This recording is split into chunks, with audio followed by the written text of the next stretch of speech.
Mission des Maîtres Ascensionnés, Dame Nada, le 19 février 2021. Il n'y a rien de plus important que la poursuite de l'éveil pour accéder à votre pleine illumination spirituelle. Salutations, bien-aimés, cœurs d'amour illuminés, c'est moi, Dame Nada, qui vient vous parler aujourd'hui par la voix de Oussa, le messager de Mère Akasha. J'habite maintenant dans la 5e dimension de la planète, aussi connue sous le nom de Royaume des Maîtres Ascensionnés. J'ai accompli mon ascension il y a environ 800 ans avant la naissance de Jésus-Christ. Je suis reconnaissante de votre présence aujourd'hui. Rien n'est plus important que votre éveil suivi de votre pleine illumination dans cette vie que vous avez reçue pour poursuivre votre évolution jusqu'à la pleine conscience christique et universelle. Alors vous allez rayonner des plus hautes vibrations et fréquences émanant de la lumière et de l'amour divin, et votre présence irradiera harmonie et inspiration autour de vous. Cela sera suivi de l'irrésistible éveil spirituel de toute race, de toute la race humaine. Eu égard à tous les bouleversements secouant le monde, ne convenez-vous pas que tout ce que vous pouvez faire pour influencer le monde d'une manière positive est de vous élever au plus haut niveau de conscience possible, aux hautes fréquences de l'amour et de la lumière, comme vous y invite le nouvel âge d'or. L'ultime don de mon cœur et de mon âme à la vie en tant que Dame Nada est l'inspiration divine. Mon service à la vie. Plus on s'éveille et évolue, plus on découvre que notre don de l'âme à la vie devient l'expression de notre service, le moyen pour chacun d'apporter des bienfaits dans la vie de vos semblables.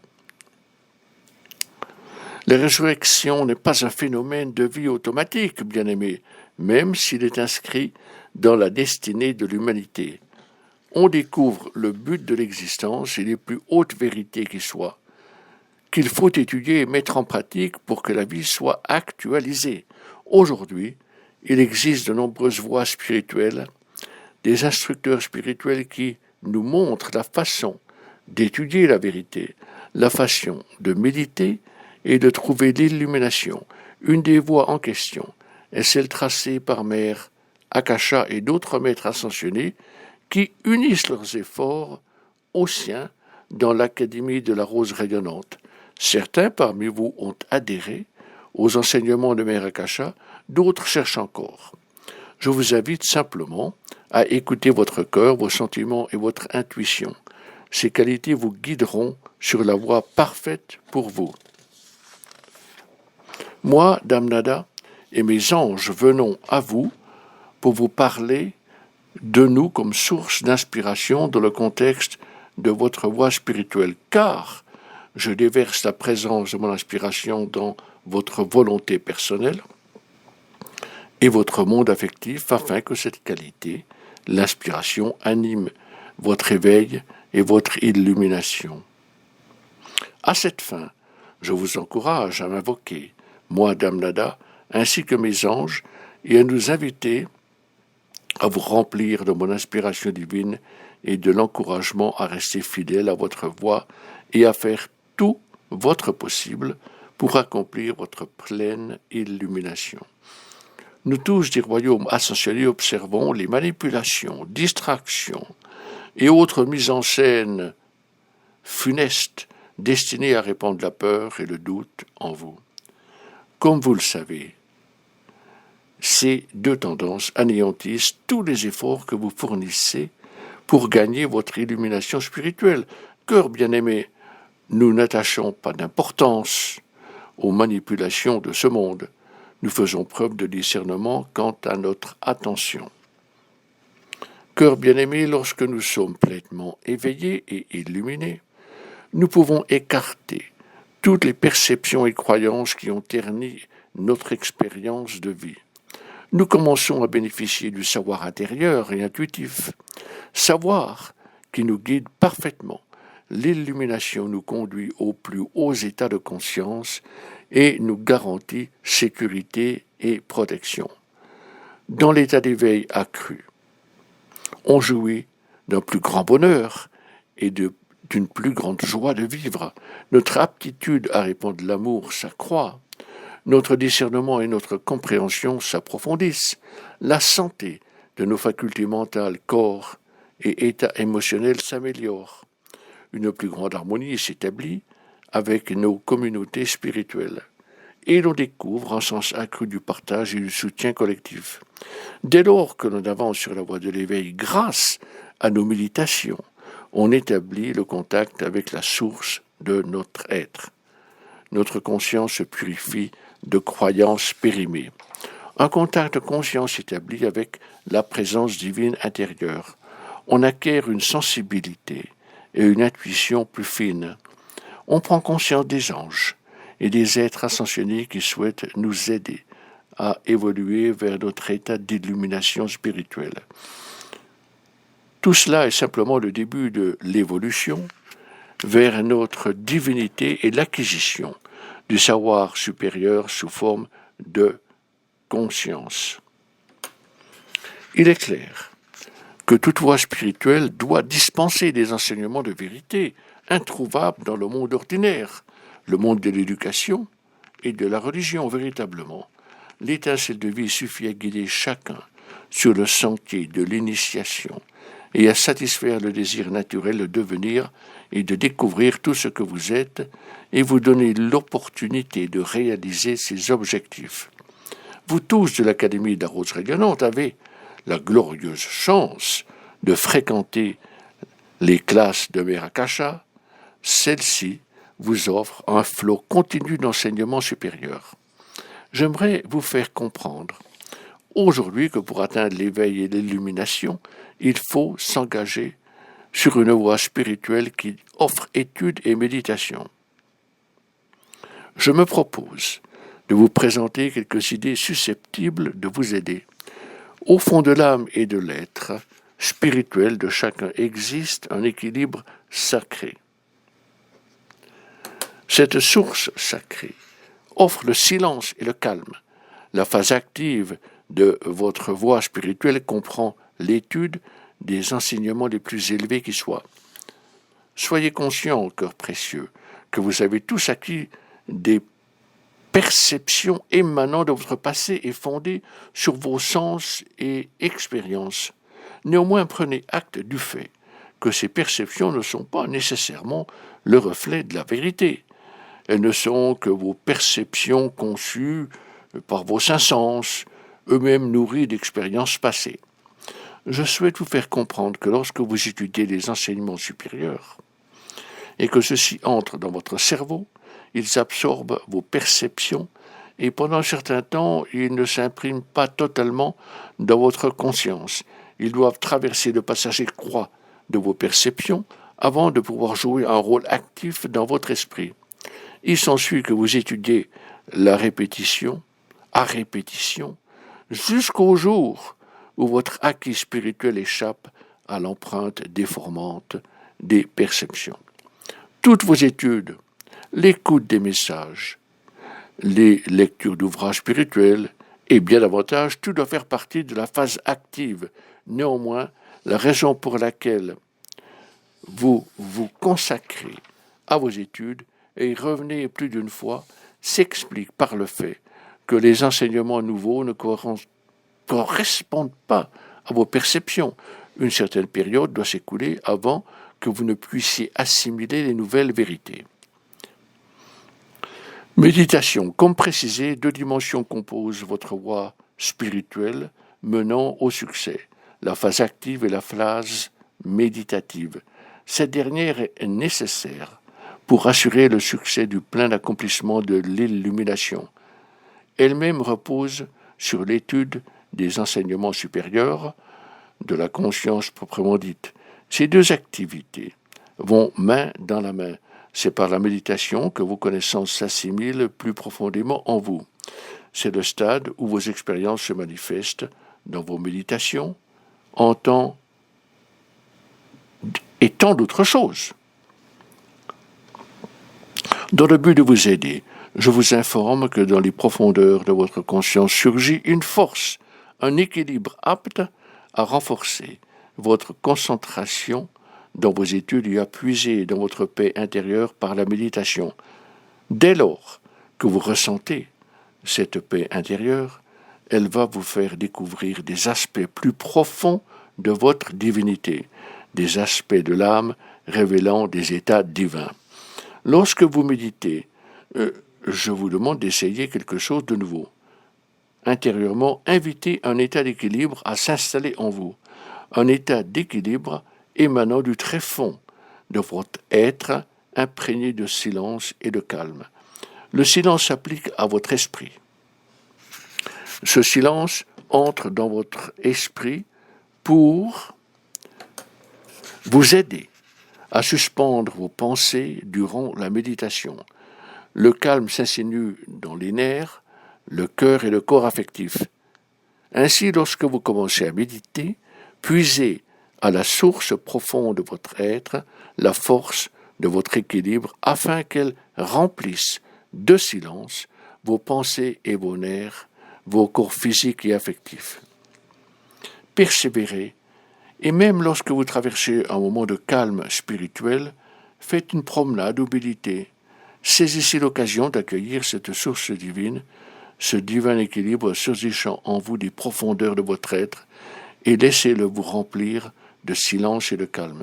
Rappelez-vous que le silence est destiné à votre esprit et le calme à votre corps affectif et au corps physique. Ces deux forces conjuguées contribuent à créer un état d'équilibre. L'habitude aidant, vous allez découvrir que le silence vous aide dans vos études à contourner vos perceptions et s'ancre dans vos pensées. Le calme vous aide à méditer. Une fois que l'habitude a pris racine et a gagné son élan, vous ressentez une plus grande joie et un plus grand bonheur sur la voie de la résurrection de votre divinité, de votre esprit christique et en votre âme. Faites attention, cœur précieux, à ne pas charger vos vies d'activités excessives, vous empêchant de vous consacrer à vos études spirituelles et à votre méditation. Personne ne réalise le plein éveil ni n'atteint sa pleine illumination sans y travailler quotidiennement. La clé du succès réside dans les études poussées, des enseignements et de la méditation. En fin de compte, c'est la contemplation qui devient le pont vers votre magnifique nature divine et de là vers le monde extérieur qui a tant besoin de votre apport. Bien-aimés, un deuxième élément utile dans vos études spirituelles est le rythme, le mouvement de va-et-vient de la vie. Vos méditations sont ponctuées naturellement de moments d'extase divine et vous ressentez une soif accrue de compréhension de votre existence ainsi que des périodes de soif inassouvies. Ainsi, vous ressentirez la soif de connaissance suivie de périodes d'extase divine dans vos méditations. Sachez que la spiritualité est également ponctuée de périodes inégales, telles la marée. Certains jours, l'indolence vous empêche de plonger profondément dans votre méditation. D'autres jours, vous êtes comblé. Vous traversez ainsi des périodes rythmées inégales. Veillez à ne pas sombrer dans le découragement et à ne pas vous laisser gagner par le doute. Que la foi soit votre pilier et la source de votre attitude positive. Faites face courageusement à ce rythme divin. Cela fait partie de la spiritualité comme les saisons, la période des semences et des moissons, ou le rythme de l'inspiration et de l'expiration. Je vous encourage à repérer ces périodes d'alternance dans vos études, marquées par des périodes de grande faim spirituelle, accompagnées du désir d'atteindre des états de conscience élevés, des états d'exquise ou d'extase, vous permettant de ressentir des énergies spirituelles durant vos méditations. Lorsque vous traversez des périodes plus lentes, soyez patient, ne cessez pas de méditer, jouissez simplement de ces moments de calme et restez positif. J'espère que vos ressources spirituelles que vous avez parmi elles de magnifiques affirmations. Lorsque vous n'êtes pas animé de désir d'étudier en raison de l'alternance des rythmes, des périodes maigres et des périodes grasses, restez positif, gardez la foi et repliez-vous sur des ressources que vous avez gardées à portée de main, capables de vous énergiser, telles des affirmations spirituelles, sources de grand pouvoir. Lisez-les à haute voix ou silencieusement. Elles vont vous aider à traverser des périodes léthargiques en attendant des périodes d'abondance spirituelle. Je vous invite à devenir plus conscient de ce mouvement d'alternance. Il arrive que lorsque l'on a l'impression de traverser une période de ralentissement, qu'il puisse s'agir simplement d'un retour à la terre, au monde pratique. Ces jours-là sont favorables à une reprise de contact avec la nature, à des moments de détente, de distraction, comme d'aller danser ou exercer votre magnifique corps. À partir de ce jour, acceptez la notion selon laquelle la spiritualité est sujette à un mouvement de flux et de reflux, aussi naturel que le mouvement rythmique propre aux innombrables activités universelles, y compris les mouvements de la conscience. Rappelez-vous aussi que personne n'accède à la pleine illumination sans étudier et méditer. Sachez aussi que vos études et vos méditations vous apporteront une plus grande récolte, des résultats plus significatifs et plus riches si vous vous souvenez de ce que je vous ai enseigné plus tôt. La source sacrée, cet équilibre au tréfonds de votre être. Il est possible que cet effort exige quelques jours pour élever cet équilibre à la surface de votre conscience, mais ne désespérez pas, il est bien présent, il est en chacun. Ne cessez pas d'inviter l'équilibre sacré des profondeurs de votre être sous la forme d'une sensation de silence. Sachez qu'il va pénétrer dans vos activités mentales, votre esprit entrera alors dans une phase de calme, et souvenez-vous que le silence touche l'esprit alors que le calme touche le corps et le côté affectif. Le calme va aussi affecter les nerfs et ainsi relaxer le corps physique et les sentiments. Dès lors que vous déclenchez cette énergie en vous chaque jour, en particulier au début de vos méditations, l'élan de l'habitude aidant, le silence prend possession de vos pensées et le calme suit dans votre système nerveux et votre monde affectif. Vous vous rendez alors compte que cet équilibre sacré stimule vos études et vos méditations. Ce faisant, sachez qu'un phénomène de flux et de reflux naturel marque la spiritualité. Le rythme est un des attributs naturels de notre univers. Opérez en harmonie avec le flux et le reflux. Repérez les jours où vous avez soif de savoir, où vous aspirez à la souveraineté de votre être divin, et les jours où, en vertu de la loi de l'alternance, votre enthousiasme baissant, vous traversez une période moins active. Adaptez-vous à ce rythme et par-dessus tout, restez positif. Nombreux sont les êtres qui se préoccupent actuellement des bouleversements déferlants de par le monde. Cœur précieux, dès le moment où vous décidez de devenir une source vive d'amour et de lumière, un canal, un conduit à partir duquel votre pure conscience peut puiser dans la conscience universelle et tous ses attributs, alors que conformément à vos désirs et des harmonies divines de votre esprit, de vos sentiments et même de votre corps physique deviennent des fréquences et vibrations irradiant des ondes magnifiques d'amour et de lumière. C'est là, cœur d'amour, que votre aptitude à déverser l'amour inconditionnel sur tous les êtres et les choses vous élève au plus haut niveau d'illumination. Une nouvelle vérité apparaît dans votre monde dont on peut se réjouir. Rien n'émane de rien, tout vient de tout. Du joyau intérieur de votre être, du centre de votre conscience, rayonne une vibration, des énergies dorées de l'illumination. chacun de vous, à condition d'être déterminé, pour décider de devenir une source vive de lumière et d'amour enveloppant tous les peuples de la terre et tous les règnes de la nature, y compris votre atmosphère. Ne convenez-vous pas qu'il y a suffisamment d'énergie négative dans le monde? Cela ne vous fait-il pas dire « Je m'interdis de devenir un agent du mal dans ce monde. Il y en a suffisamment. Il est temps de dissiper toutes ces ombres et toutes les manipulations. Il est temps, et mon heure est arrivée, la vérité. » La lumière divine ne faillit jamais. L'amour de Dieu accomplit toujours. La vérité de Dieu toujours s'impose. Je place avant ces paroles sacrées de vérité les mots les plus puissants de l'univers. Je suis la lumière de Dieu qui ne faillit jamais. Je suis l'amour de Dieu qui toujours accomplit. Et je suis la vérité de Dieu qui toujours s'impose. Je vous aime, mais permettez-vous de vous toucher profondément. Êtes-vous prêt à accepter la vérité selon laquelle moi, Dame Nada, vous aime? Je suis au courant des défis auxquels vous êtes confrontés. Cœur précieux, invitez-moi dans vos foyers et votre vie.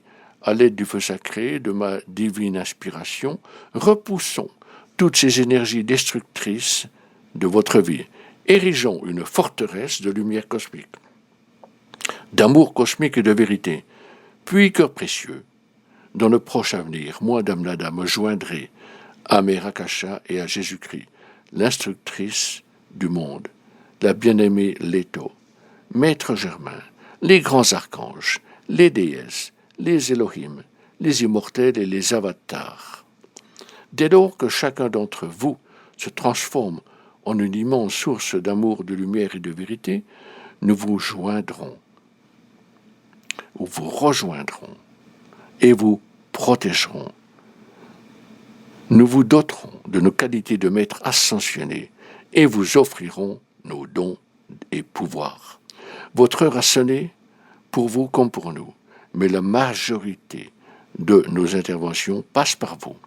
Je suis Nada et je suis reconnaissante d'avoir pu passer ces moments en votre compagnie, chers amis, de la présence éternelle de l'amour. Namasté, namasté, namasté.